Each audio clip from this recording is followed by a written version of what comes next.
Today I'm going to be talking about playing in odd meters, and I'm going to be using the video I posted last night in the middle of the night as an example.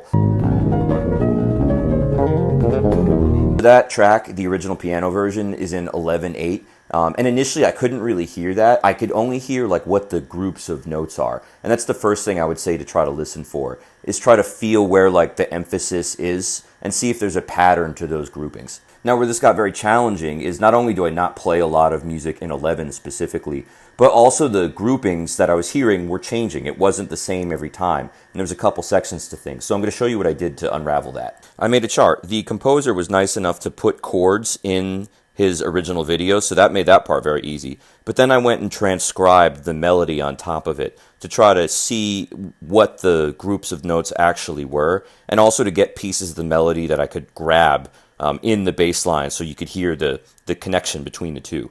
Then I made a reduced chart that just shows the groupings of notes. So here we have bum bum bum bum bum bum bum bum bum bum bum bum bum bum bum bum bum bum. But you see here it changes. It goes up bum bum bum bum bum bum bum bum bum. That part's super important because I don't play a lot of music in 11/8. I'm much more comfortable in meters like 4/4 and 3/4, or even like I've played more music in 5 and 7.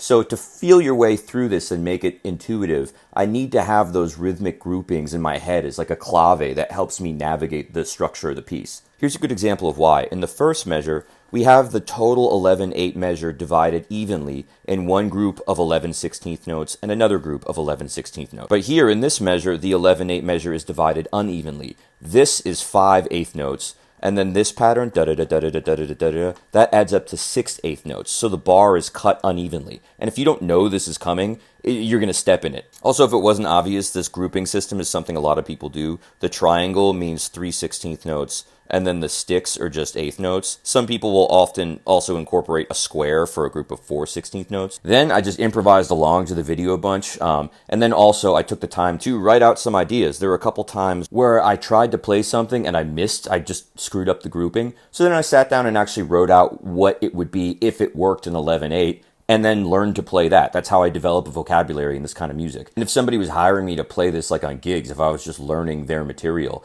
then what I would do like 10 or 15 pages maybe of something like this, not just a little half-page thing for a 1.5-minute sketch on Instagram. So that way I have plenty of ideas. So if you found that useful, think of how much better you would get if we did this every week for a full hour instead of just 3 minutes, and we based all of it around your questions and things you personally want to get better at. Just go to my profile link and book a lesson to get that process started.